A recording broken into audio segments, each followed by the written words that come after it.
vamos a hacer una media hora rapidito. Esto no entra por si acaso, ¿ya? Esto ya hemos avanzado nosotros el día de ayer y vamos a ingresar hasta esta diapositiva, lo que viene a ser necrosis grasa. Claro, hasta ahí, ya hasta la diapositiva si quieren, número 41. ¿Ya? Y desde cáncer de mama entra para el segundo parcial. Ya habíamos hablado de todo eso. ¿Quieren repasar? Si por lo menos hubiesen leído algo, hubiésemos repasado, pero no leen nada de eso. Pero te acuerdas. Bueno.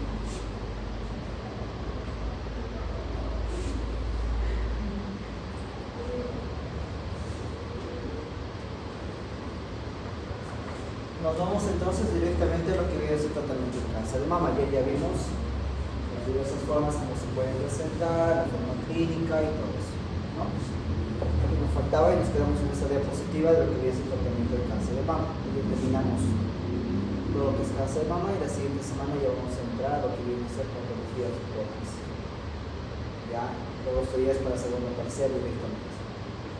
Entonces, dentro de lo que viene a ser la parte del tratamiento del cáncer de mama, como ya les dije, es muy importante diferenciar entre lo que vienen a ser las patologías benignas y las patologías malignas y benignas.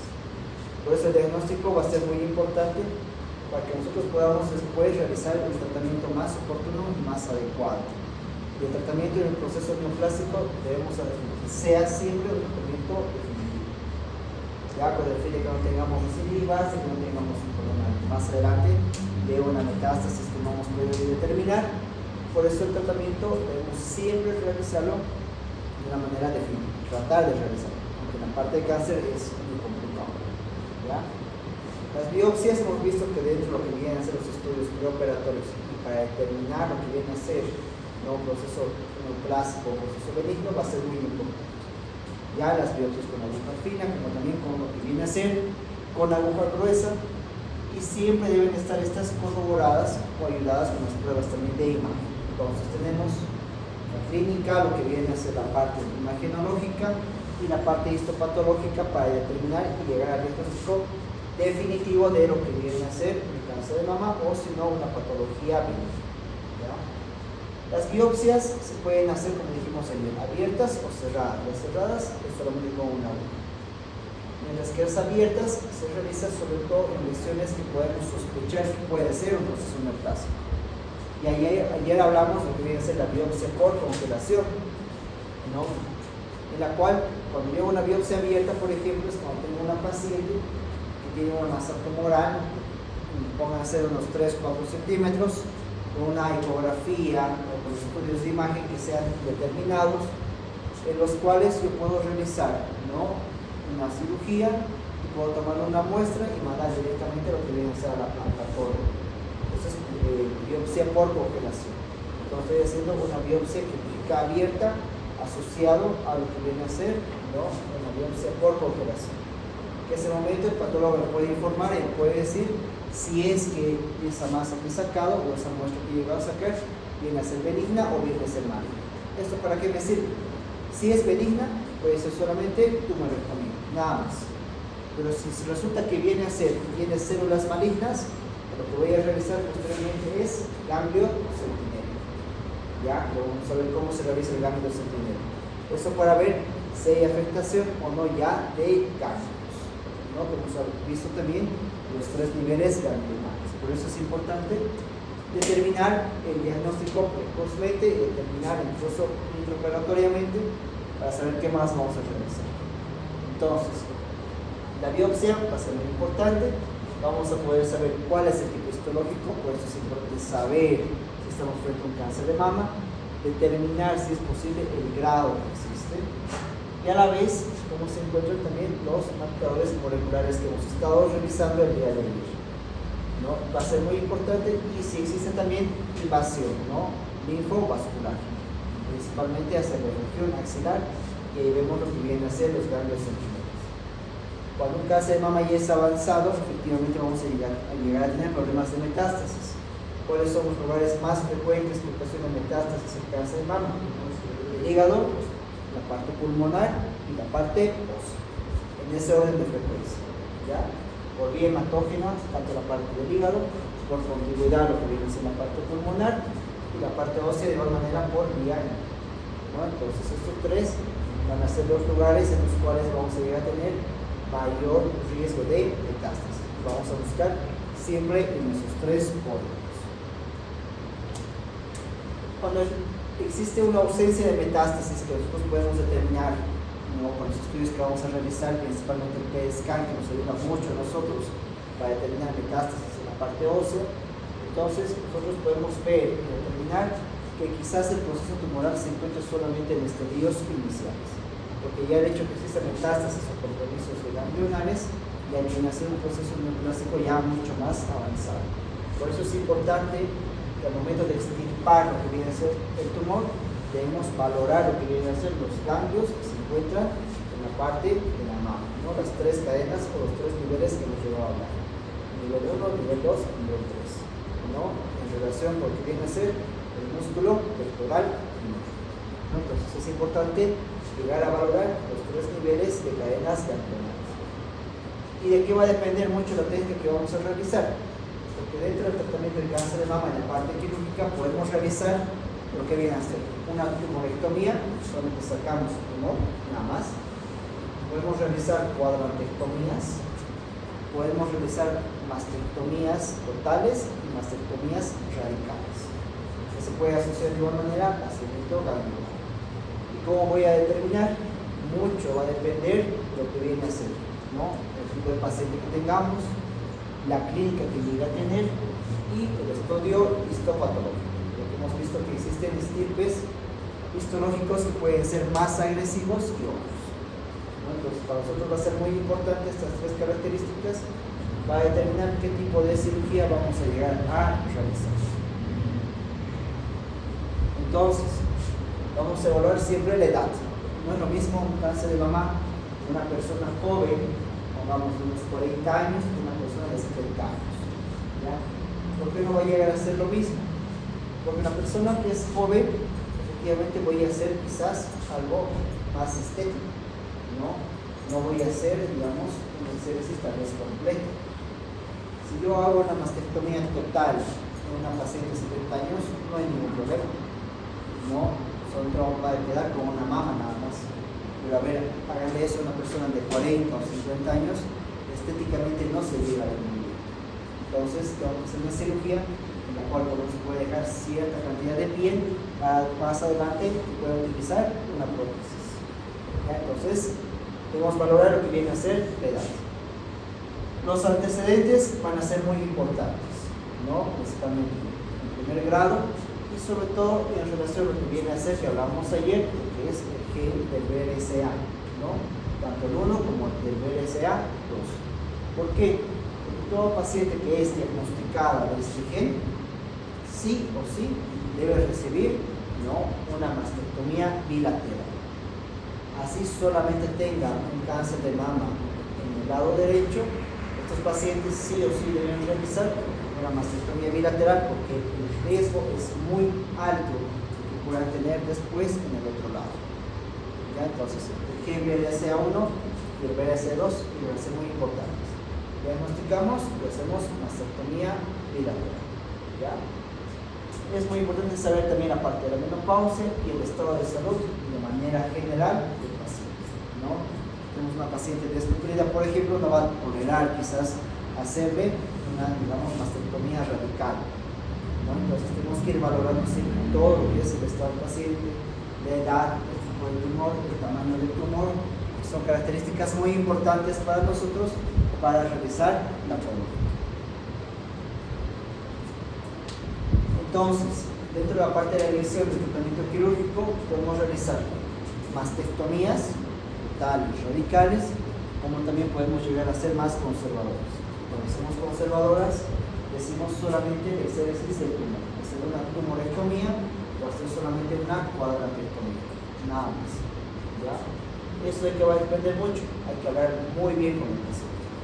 Hay que hablar de los riesgos que puede llegar a tener si es que hacemos solamente una tumorectomía, que hacemos una cuadrilectomía, porque puede ser que sea una cirugía que se quede muy corta, ¿no? Que puede ser que tal vez no tengamos unos buenos márgenes, ¿no? De los bordes, en los cuales puede existir todavía células malignas, como también podemos decir que si hacemos una mastectomía radical o una total, va a llegar a tener quizás no un fin estético como ella quisiera, no, puede llegar a tener otro tipo de lesiones, sobre todo en lo que viene a ser la presencia de lesiones en la parte de lo que es el nervio axilar, porque los vacimientos ganglionares pueden llegar a ocasionar lesiones del miembro superior, ya sea derecho o del izquierdo. ¿Ya? Siempre es importante realizar la mastectomía, a no ser que tengamos contraindicaciones. ¿Ya? Cuando existe una contraindicación para una radioterapia, sí o sí hay que hacer algo quirúrgico. Vamos a la mastectomía. Entonces, una indicación quirúrgica va a ser una contraindicación a la radioterapia. Y también va a ser muy importante tener la relación entre lo que viene a ser el tamaño del tumor y el tamaño de la mama. Porque si el tumor es muy grande y tenemos una mama que es pequeña, pues sí o sí los pacientes van a realizarse una mastectomía total. Entonces tenemos un tumor que va a ser pequeño, no, de un tamaño moderado, pero la mama llega a ser grande, vamos a optar por realizar una tumorectomía, más que todo por un fin estético, siempre y cuando no lleguemos a tener cuadros de metástasis. Entonces, para hacer una mastectomía, una cuadrilectomía o una tumorectomía, el tumor debe ser pequeño a comparación del tamaño de la mama, ¿ya? Pero siempre, cualquier proceso neoplásico que se llegue a realizar, es muy importante realizar bordes adecuados. O sea, si el tumor mide 2 centímetros, entonces sacaré aproximadamente 3 centímetros de diámetro, ¿no? ¿Eso con qué fin? De que pueda sacar tejido sano, y cuando yo lo mande al patólogo, el patólogo me va a decir que en realidad los bordes se encuentran libres de células malignas. Con lo cual, con eso nosotros nos podemos quedar tranquilos, y estos pacientes, incluso solamente con una tumorectomía, podemos llegar a cerrar. Pero si no hago márgenes libres, si el tumor mide 2 centímetros y solamente saco esos 2 centímetros de diámetro, no sé qué está pasando alrededor de eso. Porque si todavía hay células malignas alrededor que no llegó a sacar, el proceso neoplásico va a seguir su curso, va a seguir creciendo, y una paciente de aquí a 2 años o 3 años puede llegar a tener nuevamente, y vamos a volver a identificar el proceso de cáncer de mama. Por eso es muy importante realizar bordes adecuados, ¿ya? Y tratar de hacer lo más estético posible, ¿ya? Sobre todo en pacientes con edades jóvenes. Cuando son tumores grandes, ¿qué se hace? Lo más recomendable es hacer tratamiento previamente con quimioterapia, ¿ya? ¿Por qué previamente con quimioterapia? Porque podemos tratar de reducir el tamaño tumoral y después recién realizar una cirugía, ¿ya? Entonces acá yo puedo ir jugando, ya hago quimioterapia, disminuimos el tamaño y después pasamos a realizar una conducta quirúrgica, ¿no? Eso en los tumores que vienen a ser grandes. Entonces, ¿cuáles van a ser los requisitos para un tratamiento que llegue a ser conservador? Hay que tener en cuenta que siempre cuando nosotros realizamos una tumorectomía, incluso más una radioterapia, la recidiva a los 10 años viene a ser menos del 5%, ¿no? Entonces, hacer una buena exéresis y asociar a una quimio o una radioterapia, vamos a llegar a tener un alto índice de supervivencia. Efectivamente, esto es hablando en estadios tempranos. En estadio tardío con metástasis, por más de que hagas una tumorectomía, hagas radioterapia, quimioterapia, el tiempo de supervivencia llega a ser siempre mucho menor, ¿ya? ¿Qué es importante tomar en cuenta? Poner el tumor hasta 5 centímetros, vamos a tener muy buenos resultados y se puede hacer tratamiento de una manera conservadora. Cuando tenemos tumores también con ganglios que sean positivos y tengamos estirpes que sean a nivel lobular o rectal, también se puede realizar tumorectomías con buenos resultados, ¿ya? Siempre con bordes limpios y tratar de hacer lo más estético posible. Lo que les decía, los bordes va a ser muy importante, porque esto depende mucho de lo que viene a ser la recidiva. ¿ya? Es muy diverso. En la mayoría de los procesos neoplásicos siempre debemos tratar de sacar con bordes que vienen a ser limpios, ya 1 o 2 centímetros, a diferencia de lo que han visto ustedes el año pasado en el primer semestre de los melanomas. En los melanomas no nos importa mucho el diámetro superficial, sino nos importa mucho lo que viene a ser la profundidad, ¿no? Entonces, acá sí o sí tenemos que ver la parte del diámetro, bordes libres, ¿no? Y con eso nosotros podemos realizar después una radio, una quimioterapia, o si no directamente podemos realizar el tratamiento adecuado. En histología, para un tratamiento conservador hay que ver que sea un cáncer lobular invasivo o también que llegue a ser un intraductal. Estos no llegan a ser tan invasivos como tal, por lo cual se puede realizar fácilmente un tratamiento más conservador y solamente una tumorectomía. La edad del paciente, en edades jóvenes hay que tratar siempre de realizar, no ser mucho más estéticos, pero efectivamente si es un tumor agresivo tenemos que tratar de realizar ya una cirugía mucho más agresiva. No por el hecho que tenga 35 o 40 años y sea un tumor agresivo voy a ser estético, no, sino tengo que ser más bien agresivo porque es un tumor que llega a tener alta probabilidad de metástasis. Entonces tenemos que valorar todas las cosas, la edad, el tipo histológico que llegue a tener, si puede usar radioterapia, quimioterapia, porque el objetivo va a llegar, tiene que ser de tratar de sanar al paciente y evitar que tenga problemas nuevamente más adelante. Entonces, estos son los cuadros que podemos realizar de manera mucho más estética, ¿no? Aquí se hace sobre todo lo que viene a ser las tumorectomías. Fíjense, tenemos un tumor, ¿no? Justo en la parte superior del pezón y podemos ingresar tranquilamente a través del pezón y hacer la tumorectomía, ¿no? Y la parte estética, si se fijan, todo está justo a nivel de lo que viene a ser la areola, ¿no? Entonces no llegamos a ocasionar ninguna alteración estética.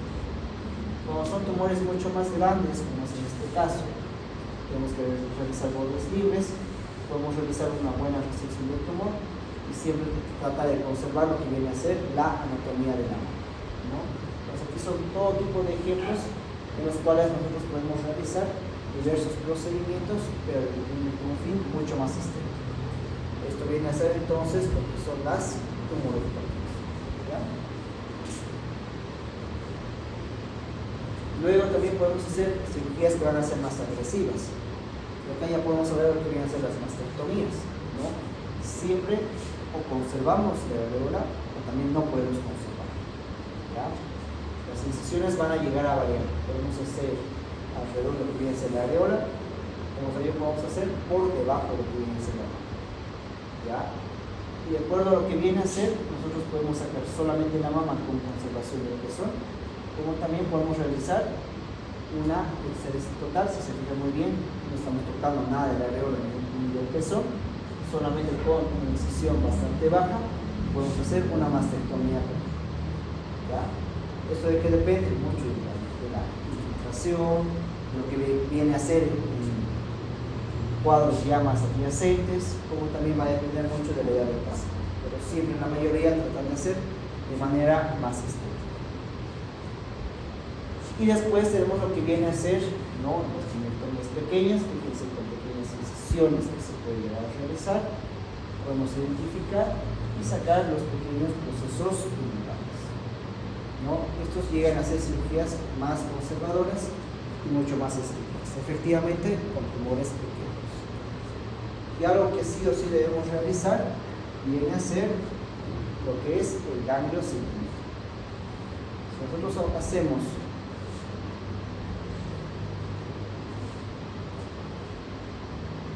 este tipo de cirugía o hacemos más conservadora, ¿no?, lo que podemos hacer y siempre debemos realizar es el ganglio centinela.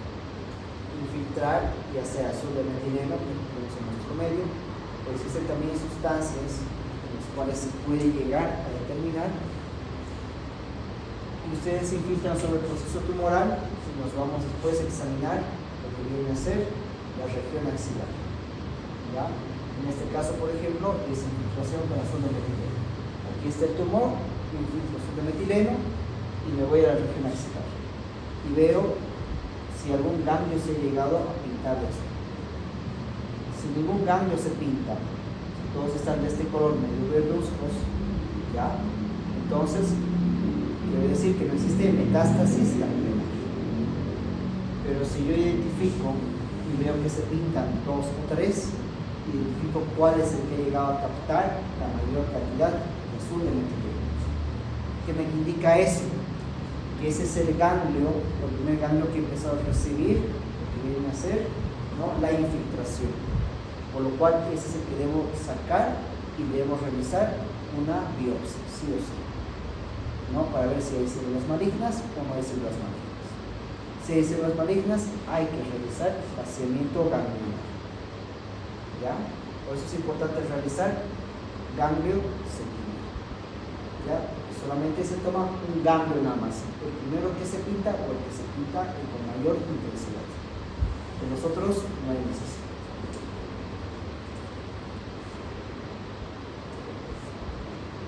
Mastectomías, entonces, ¿cuándo vamos a realizar? Ya una mastectomía que va a ser total, sobre todo cuando tenemos que son tumores grandes, ¿no?, en comparación con lo que viene a ser la mama. En segundo lugar, cuando existen ya calcificaciones que son extensas, las cuales nosotros no podemos determinar con ecografía ni con tomografía, pero sí con una mamografía. ¿Por qué? Porque existe ya mayor afectación, que hemos visto que puede ser en forma de racimos, sobre todo, entonces tenemos mayor afectación. Entonces, indicación para la mastectomía, también cuando existen calcificaciones extensas en la mamografía. Cuando nosotros no podemos realizar bordes libres. Ya un tumor que no podemos tomar bordes libres, es mejor realizar una mastectomía, se sea, toda la mama. De igual manera, pacientes en los cuales esté contraindicado la radioterapia. Pacientes tampoco vamos a realizar, no directamente una radioterapia. ¿Por qué? Porque quizás tenemos una gran irradiación en la parte torácica, o son pacientes que cursan con un cuadro de lupus, alguna esclerodermia, o se encuentran en etapa de gestación. Estas son contraindicaciones para realizar una radioterapia. Entonces, en estos casos vamos a realizar una mastectomía total, ¿ya? Y de igual manera, cuando una paciente no quiere recibir radioterapia, le explicamos que podemos ir de primera instancia con una radioterapia que puede tener resultados, muchos por los efectos adversos que ocasionan la radioterapia no quieren, y podemos hacer directamente una mastectomía, ¿no? Entonces, estas son las indicaciones para realizar una mastectomía. Este es otro tipo de mastectomía que se puede realizar. Si fijan, esto viene a ser menos estético, ¿no? Y no tengo una incisión a través de la areola, ni tampoco en la parte inferior de lo que viene a ser. Entonces, en estos casos, cuando los tumores son más grandes, ahí sí ya vamos a obviar y vamos a realizar algo que no llegue a ser muy estético, pero siempre con el fin de realizar una exéresis completa del tumor. La esterificación de los ganglios, hemos visto ya el ganglio centinela, va a ser muy importante. Siempre hay que tratar de valorar lo que vienen a ser los ganglios axilares, ¿ya? Esto nos va a indicar cuál llega a ser el factor pronóstico de un cáncer de mama. Afectación de ganglio axilar ya comprometido ya es un signo de metástasis, por lo cual quizá la tumorectomía no va a ser suficiente y tenemos que realizar vaciamientos ganglionares, ¿ya? Y el vaciamiento ganglionar efectivamente ya es cuando tenemos metástasis ya determinado por el ganglio centinela. ¿Cuál es el inconveniente del vaciamiento ganglionar? Que produce mucha morbilidad. Y la morbilidad está en relación con las complicaciones que puede llegar a tener. Dolor agudo, parestesias, porque está muy próximo al nervio axilar, y estos pacientes incluso pueden requerir una hospitalización mucho más prolongada. A la vez, al hacer vaciamiento ganglionar, existe también una disminución de lo que viene a ser, ¿no?, el movimiento de la articulación a nivel del hombro, ¿no? Y no puede llegar a tener una gran movilidad. A largo plazo, ¿qué es lo que puede ocurrir? Va a existir un linfoedema, ¿no?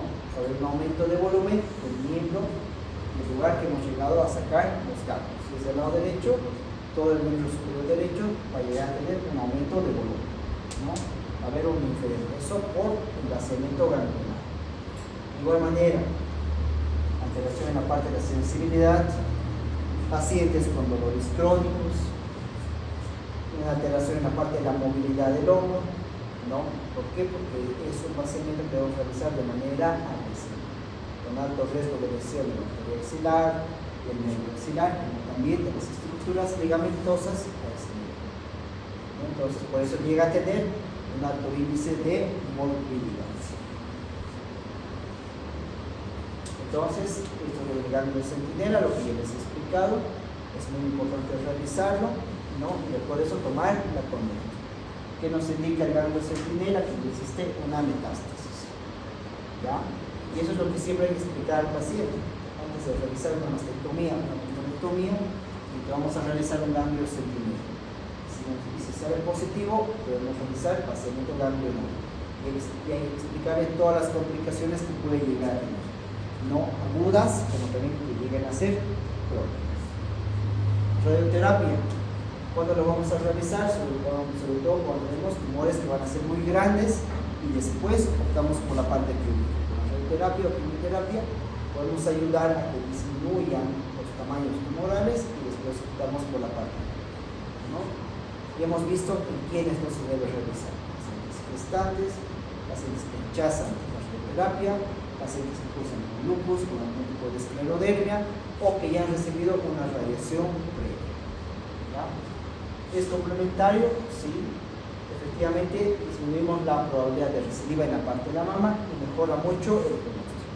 Por eso el tratamiento adyuvante a la mastectomía, la radioterapia o la quimioterapia nos ayuda demasiado, ¿ya? Cuando los pacientes tienen 4 o más ganglios linfáticos afectados, ya vamos a llegar a tener un estadio 3. Ya hemos visto lo que viene a ser el TNM del cáncer de mama. En quienes nos realizamos radiación, una contraindicación absoluta en el embarazo, ¿ya? Relativas a lo que hemos visto: esclerodermia, la parte del lupus, eso por el estado inmunológico que se encuentra disminuido.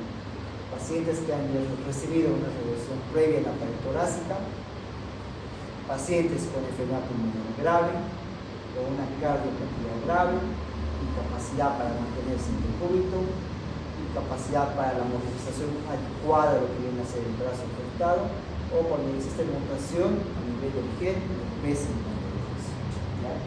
Esas son contraindicaciones que van a llegar a ser relativas. Hay que valorar muy bien esa parte.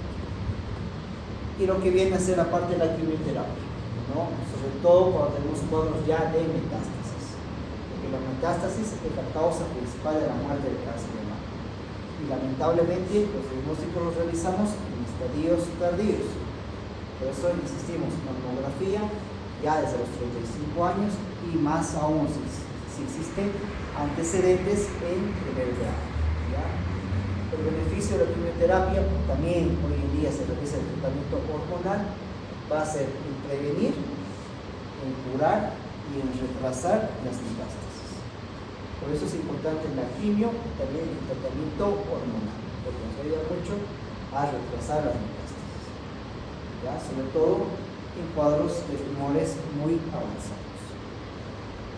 Todos estos pueden ser los quimioterapéuticos que podemos utilizar. Se los puede conjugar, se los puede llegar a combinar. Y por último hablamos de lo que viene a ser del tamoxifeno. El tamoxifeno hoy en día viene a ser uno de los tratamientos que se llega a utilizar y que se ha visto que tiene muy buena respuesta a lo que viene a ser el cáncer de mama, ¿ya? ¿Por qué? ¿Cuál es su principal función del tamoxifeno? Es la reducción de la proliferación celular. Ya se interviene en la proliferación celular, por lo cual es un medicamento muy utilizado hoy en día en lo que viene a ser un cáncer de mama. Y tiene a la vez un efecto que es antagonista, ¿no? Principalmente cuando se utiliza con la quimioterapia. Por lo cual, tamoxifeno y quimioterapia no se debe llegar a utilizar, ¿ya? O utilizamos quimioterapia o si no, el tamoxifeno, no tratamiento conjugado. ¿Cuál es el inconveniente? Los efectos secundarios que puede llegar a producir. Y estos efectos secundarios pueden estar en relación con sintomatología vasomotora sobre todo, ¿ya? Y es por eso que puede llegar a tener también factores, o si no puede llegar a tener contraindicaciones en personas que vienen a ser posmenopáusicas y también en premenopáusicas. Ya en las posmenopáusicas el efecto va a tener un efecto muy similar a lo que viene a ser a los históricos, por lo cual va a ser beneficioso en pacientes posmenopáusicos. ¿Por qué? Porque mejora lo que viene a ser la densidad ósea. En personas mayores va a ser adecuado porque vamos a mejorar la densidad ósea. Pero si nosotros administramos lo que viene a ser en personas premenopáusicas, no es muy idóneo utilizar, porque produce todo lo contrario. Vamos a llegar a tener alteraciones en la parte ósea, ¿no?